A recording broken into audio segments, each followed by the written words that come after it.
प्रिय विद्यार्थियों, आप सबको मेरा नमस्कार है। मैं त्रिलोकी सिंह आज लेके आया हूँ क्रियात्मक शोध के सोपान विषय को, जिस पर अगले कुछ मिनटों में हम संदर्भित जानकारी प्राप्त करने का प्रयास करेंगे।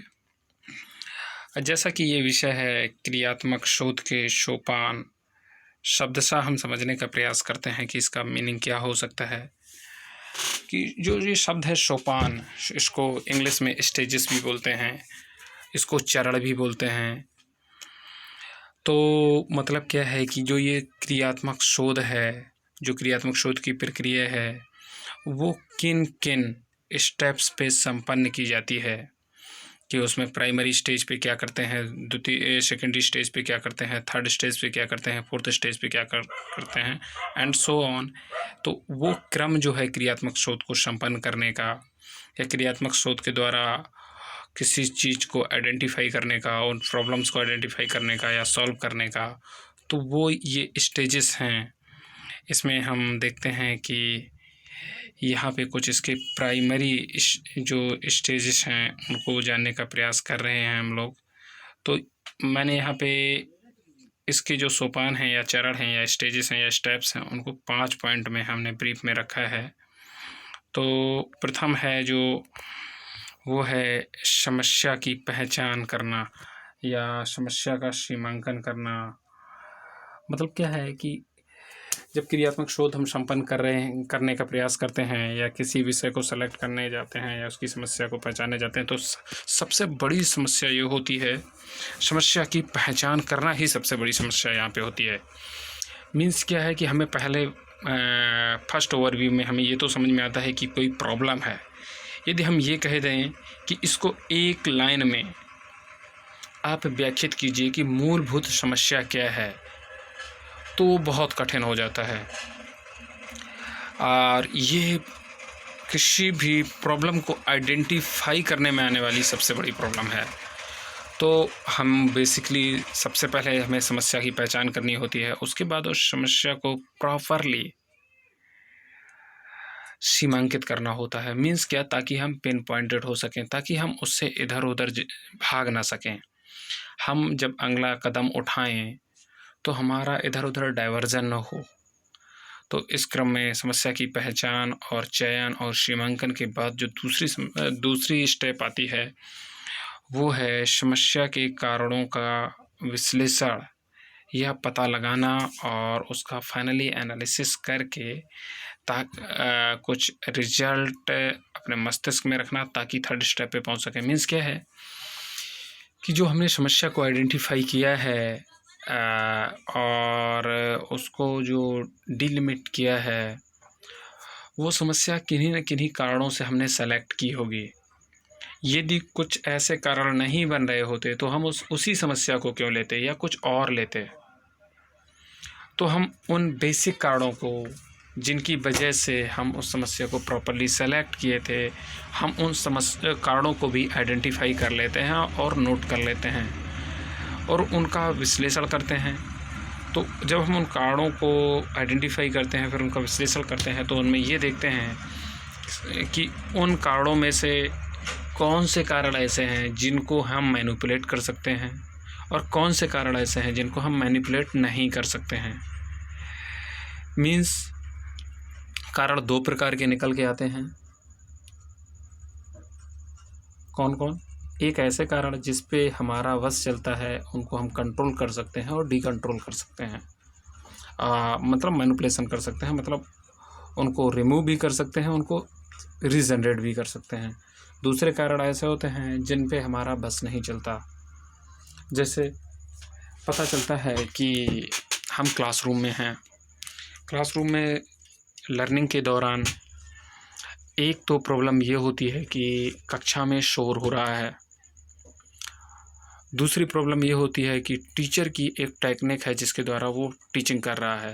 अब आपके सामने समस्या आ रही है कि जो कंटेंट डिलीवर क्लास में हो रहा है उसको समझ में आ रहा है या नहीं आ रहा है।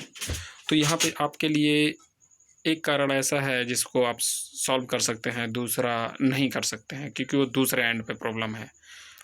तो पहली जो प्रॉब्लम है कि शोर हो रहा है, तो शायद आप समझ रहे होंगे कि यदि आप सारे के सारे विद्यार्थी शांत हो जाएं तो कक्षा का शोर समाप्त हो जाएगा। लेकिन ये टीचर की टेक्निक में प्रॉब्लम है, तो वो आपके एंड पे सॉल्व नहीं हो सकती। आप कहेंगे यदि टीचर को दूसरी टेक्निक आती ही नहीं है तो कैसे सॉल्व होगी। मीन्स क्या है कि अब हम यहाँ पे जब सेलेक्ट कर लेंगे कि कौन सी प्रॉब्लम्स आप मैनिपुलेट कर पा रहे हैं, कौन सी नहीं कर पा रहे हैं, तो जो मैनिपुलेट कर सकते हैं उनको प्राइमरी रीजंस फैक्टर्स बोलेंगे, और जो सेकंड फेस में आते हैं मतलब वो सेकेंडरी फैक्टर्स बोलेंगे, मीन्स प्राथमिक कारण और द्वितीय कारण।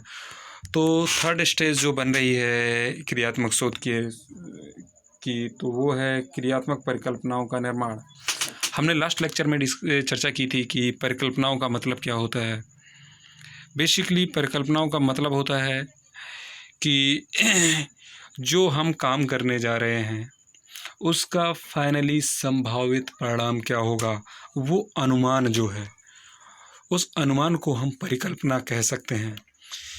तो ये जब हम क्रियात्मक परिकल्पनाओं का निर्माण करते हैं तो उन्हीं संभावित कारणों पे जिनको हम मैनिपुलेट कर सकते हैं सिर्फ उन्हीं पे डेवलप किया जाता है। तो इस प्रकार से जो परिकल्पनाएं बनती हैं वो हमारे भविष्य के संभावित परिणाम होते हैं जिनको केंद्र में रख के हम फाइनली काम करते हैं आगे। इसकी चौथी स्टेप है क्रियात्मक अभिकल्प का निर्माण। यहाँ पे अभिकल्प शब्द है, थोड़ा सा टफ है, इसको डिज़ाइन भी बोलते हैं, इसको हिंदी में रूपरेखा भी कह सकते हैं।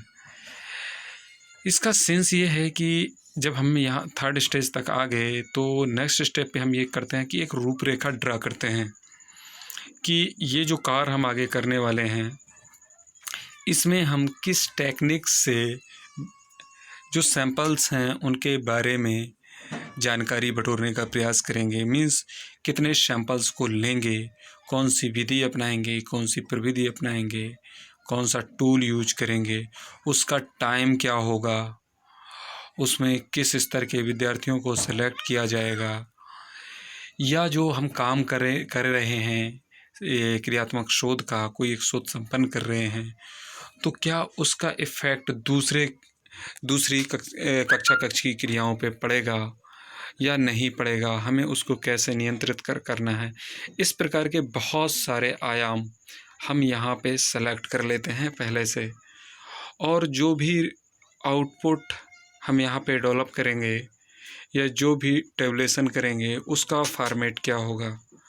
तो इस तरीके से हम कहें तो क्रियात्मक रूपरेखा का या विकल्प का जो निर्माण है क्रियात्मक शोध का एक महत्वपूर्ण सोपान बन जाता है, क्योंकि पूरी की पूरी डिज़ाइनिंग और सबसे बड़ा विषय होता है कि हम कोई काम करने जा रहे हैं, कोई समस्या को सॉल्व करने जा रहे हैं, यदि हमारे पास उसकी रूपरेखा ही नहीं होगी तो रूपरेखा को हम एक कह सकते हैं कि एक रोड मैप नहीं होगा तो हम आगे कैसे बढ़ेंगे। और मीन्स हमारे लिए बहुत सारी बाधाएं उत्पन्न हो जाएंगी जिससे हमें आगे बढ़ना बहुत मुश्किल हो जाएगा। इस प्रकार से जब रूपरेखा के सारे आयामों को हम जस्टिफाई कर लेते हैं तो नेक्स्ट आता है कि वो क्योंकि डाटा इसी स्टेप पे लगभग इकट्ठा होता है और उसका एनालिसिस भी होता है, तो फाइनली जब एनालिसिस करते हैं तो उसके बेस पे कुछ रिजल्ट आते हैं, फाइनली उनका हम मूल्यांकन करते हैं। जो हमारी अंतिम स्टेप है कि इस जो रिज़ल्ट आते हैं उनका जब मूल्यांकन करते हैं तो उससे हमें ये पता चलता है कि जो ये शोध किया गया ये अपने कारणों के सापेक्ष उसकी जो परिकल्पनाएं बनी वो कितनी स्वीकार हुई, कितनी अस्वीकार हुई। मीन्स क्या, जो रिज़ल्ट था, जो हमने अनुमान बैठाया था, हमारा अनुमान सटीक बैठा या नहीं बैठा, यदि नहीं बैठा तो क्यों नहीं बैठा, यदि बैठा तो किन किन कारणों से बैठा। तो फाइनली इसी तरीके से परिणामों का हम मूल्यांकन करके हम एनालिसिस करते हैं कि कोई शोध कार्य है वो संपन्न हुआ कि नहीं हुआ। इसके बाद इसको हमने एक फिगर के द्वारा भी ड्रा करने का प्रयास किया है, जिसको एक साइकिल में देखते हैं। साइकिल है, हाँ, सबसे पहले समस्या की पहचान, चयन तथा सीमांकन करना। उसके बाद आता है समस्या के कारणों का विश्लेषण करना। उसके बाद आता है क्रियात्मक परिकल्पना का निर्माण, उसके बाद आता है क्रियात्मक अभिकल्प या रूपरेखा का निर्माण, उसके बाद आता है परिणामों का मूल्यांकन, और परिणामों का मूल्यांकन करने के बाद ये रीसाइकिल बनता है। मीन्स क्या है, जब हम यहाँ पे रिजल्ट निकालें तो हो सकता है संभावित हमें ये पता चले कि जो समस्या हमने आइडेंटिफाई की थी वो समस्या ही नहीं थी। तो ऐसी सिचुएशन में परिणामों के बाद में जो हमारे पास रिजल्ट आएगा तो उसके बेस पे हमें हो सकता पता चले कि समस्या कुछ और थी। तो फिर उस समस्या को हम आइडेंटिफाई करें, फिर उसके कारणों का विश्लेषण करें, क्रियात्मक परिकल्पना का निर्माण करें। तो इसी तरीके से साइकिल चलता रहता है। यदि परिणामों के मूल्यांकन के बाद हमारी समस्या पूर्णतः सॉल्व हो जाती है तो फिर ये साइकिल आगे बढ़ाने की ज़रूरत ही नहीं है।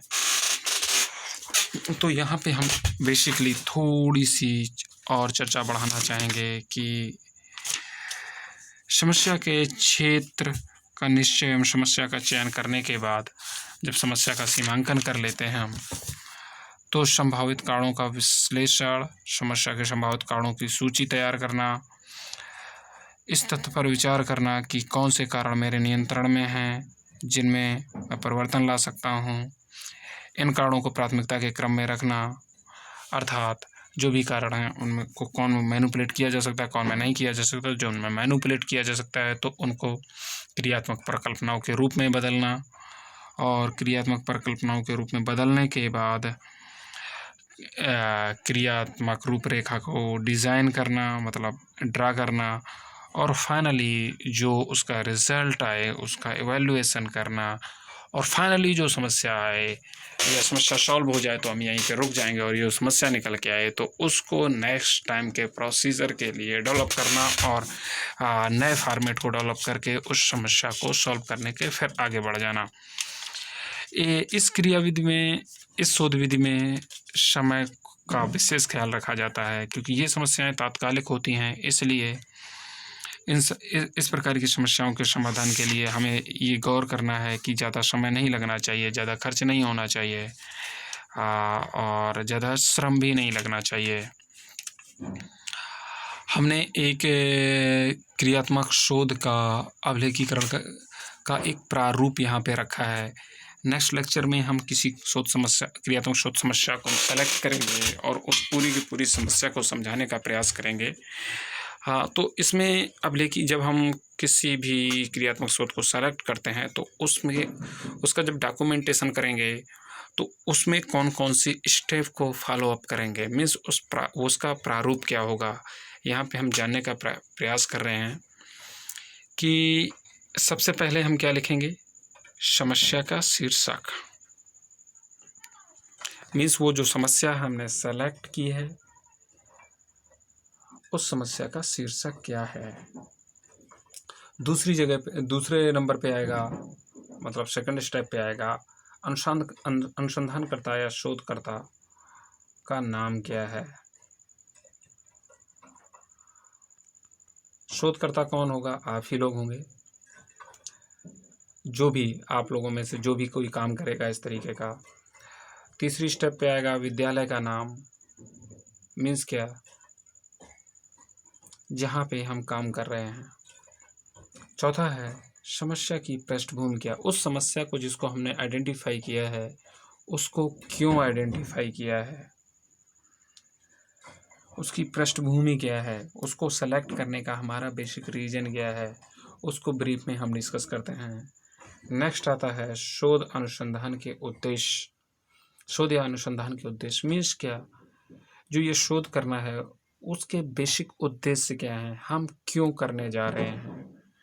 नेक्स्ट स्टेप आएगी विद्यालय के लिए योजना का महत्व। विद्यालय मीन्स संस्थान, मीन्स जहाँ के लिए ये काम किया जा रहा है। तो ये जो योजना बना रहे, जो प्रारूप हम ड्रा किए हैं, जो हम काम करने जा रहे हैं, ये काम करेंगे तो इस प्लानिंग का वहाँ पे के लिए इम्पोर्टेंस क्या होगा या उसकी आवश्यकता क्या है, हम क्यों कर रहे हैं, या फ्यूचर के लिए उसका क्या लाभ रहेगा। तो यहाँ पे हम ब्रीफ में उसको भी डिस्कस करते हैं। नेक्स्ट पॉइंट पे हम रखते हैं कि समस्या का क्षेत्र, एरिया क्या है, हम किस लेवल के बच्चों को सेलेक्ट कर रहे हैं, स्टूडेंट्स को सेलेक्ट कर रहे हैं, किस क्लासरूम के, मतलब उसका जो क्या बोल रहे हैं पिन पॉइंटेड एरिया सेलेक्ट किया जाता है, और क्यों कर रहे हैं किसी सब्जेक्ट विशेष के या किसी टॉपिक विशेष के संदर्भ में, या क्लास विशेष के संदर्भ में, गर्ल्स के संदर्भ में, बॉयज़ के संदर्भ में। नेक्स्ट पॉइंट है समस्या का विशिष्ट स्वरूप, स्पेसिफिकेशन उस प्रॉब्लम का क्या है। नेक्स्ट पॉइंट बनता है समस्या के कारणों का विश्लेषण। वही बात आ गई कि हम वो समस्या जो सेलेक्ट किए हैं कि उसके रीजंस क्या हैं उसका एनालिसिस करते हैं। वही दो टाइप की प्रॉब्लम रीजंस आते हैं जो, और जिनको हमने देखा कि जिन कारणों को हम मैनिपुलेट कर सकते हैं उनके बेस पे फाइनली हम क्रियात्मक परिकल्पनाओं को डेवलप करते हैं। और उस फिर क्रियात्मक परिकल्पनाओं का स्वरूप कैसा है, पॉजिटिव है, नेगेटिव है, किस डायरेक्शन में हमें काम करना है। नेक्स्ट पॉइंट आएगा आंकड़ों या प्रदत्तों का संग्रह एवं विश्लेषण। मीन्स क्या है कि जब हम परिकल्पना बना लेंगे तो फिर हम डाटा कलेक्ट करेंगे, डाटा कलेक्ट करेंगे तो वो कुछ टूल के बेस पे होगा, जैसे क्वेश्चनेयर हो सकती है, शेड्यूल हो सकती है, या ओपन एंडेड कोई कुछ भी जनरल परसेप्शन उनका लिया जा सकता है बच्चों का, या कोई हम एक प्रश्न पत्र बना लें उसको सॉल्व करवाएं, या उनके जनरल व्यूज़ ले लें। कोई भी एक टूल हो सकता है जिसको हम ड्रा करते हैं स्वयं में, तो उसके बेस पे हम आंकड़े संग्रहित करते हैं और डाटा लेने के बाद उसका हम विश्लेषण करते हैं। और विश्लेषण करने के बाद जो